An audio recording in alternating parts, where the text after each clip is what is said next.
Hello, bienvenue sur PND Business, PND Fashion. Je suis ravie de vous retrouver et j'espère que vous allez bien. Nous allons continuer avec le sujet sur l'immigration. Comme vous le savez, il y a quelques semaines, j'avais entamé avec les vidéos qui parlaient de l'immigration. Le but de mes vidéos, c'est pour sensibiliser les jeunes à ne plus prendre les routes migratoires qui mènent parfois vers les drames, vers les décès ou alors qui peuvent laisser des traumatismes à vie. Du coup, j'ai décidé de vous parler de l'Europe parce que, ou alors plus précisément de la Suisse, parce que c'est un pays où j'habite depuis 3 décennies. Donc, je préfère, comme vous le comprenez très bien, je préfère que les jeunes prennent les routes migratoires de manière officielle, qu'ils demandent, qu'ils constituent en fait un dossier pour se rendre en Europe ou plus précisément en Suisse. Alors, je vais vous donner quelques informations. Alors, la Suisse, c'est un pays qui est situé en Europe centrale, vraiment au milieu de l'Europe.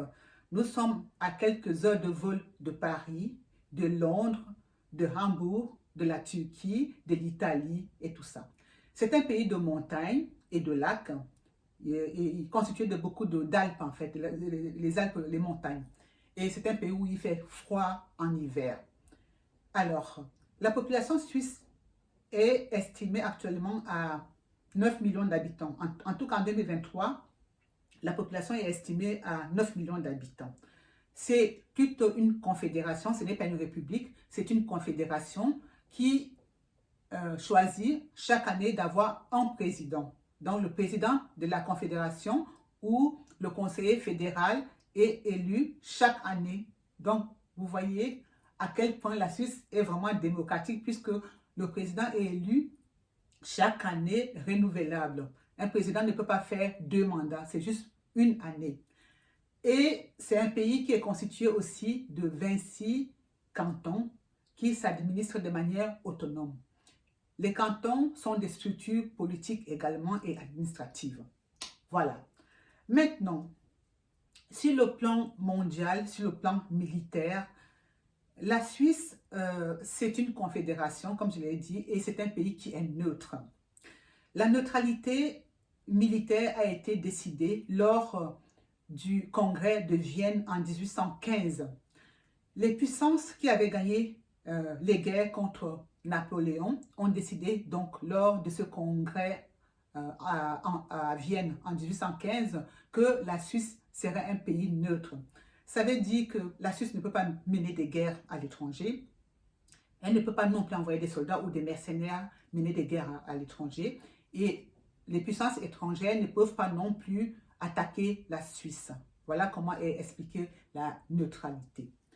Maintenant, sur le plan économique, le système suisse est plutôt une économie libérale.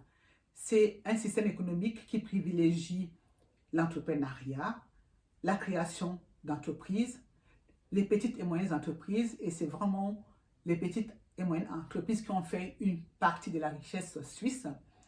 Il y a aussi l'implantation des grandes structures internationales en Suisse. Et autre chose, ce sont les industries. C'est un pays qui est très industrialisé. Après la Deuxième Guerre mondiale, c'est un pays qui s'est largement industrialisé.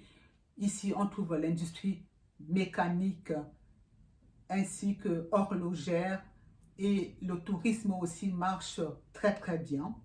C'est un pays qui a une industrie chimique et pharmaceutique très connue, sans oublier aussi Nestlé qui est une grande structure qui fabrique du lait en poudre que vous connaissez presque tous. Voilà.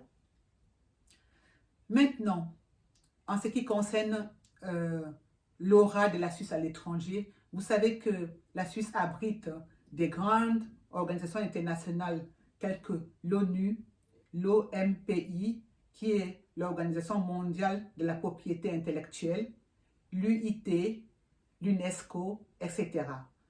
Toutes ces organisations internationales sont plutôt basées à Genève. Voilà. Et maintenant, sur le plan de la formation, de l'instruction publique, la Suisse fait partie des pays où les jeunes sont mieux formés, où les étudiants ou les élèves sont bien formés vraiment.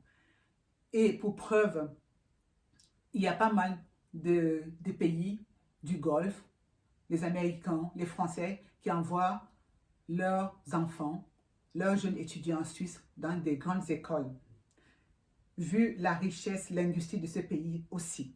En Suisse, on parle 4 langues, l'allemand, le français, l'italien et le romanche. Et il y a des universités qui donnent des cours en anglais. Vous voyez l'attrait que ce pays a vis-à-vis des autres pays. C'est juste extraordinaire. Il y a pas mal d'étrangers qui viennent étudier ici. Donc, c'est vraiment un pays qui doit intéresser les jeunes Africains, qui doit intéresser tous les autres jeunes en fait qui veulent étudier dans de bonnes conditions. Voilà. Alors, maintenant, avant d'entamer ce projet de venir en Suisse, avant de se projeter, avant de voyager pour la Suisse, vous devez vous poser 3 questions. De quelle nationalité vous êtes? Pourquoi vous voulez venir en Suisse? Et pour quelle durée? La nationalité est déterminante, elle est importante parce qu'il y a des pays dans ce monde où il y a des pays en fait qui n'ont pas besoin de visa pour venir en Suisse. La durée est importante aussi parce qu'on va vous donner le visa ou alors un permis de séjour selon la durée. Et ce que vous viendrez faire en Suisse est aussi importante ou important. Voilà. Donc, c'est sur ces 3 questions que je vais baser les prochaines vidéos. Alors, restez alignés, restez connectés et je vais finir ma vidéo en vous demandant d'aimer, de partager et de vous abonner.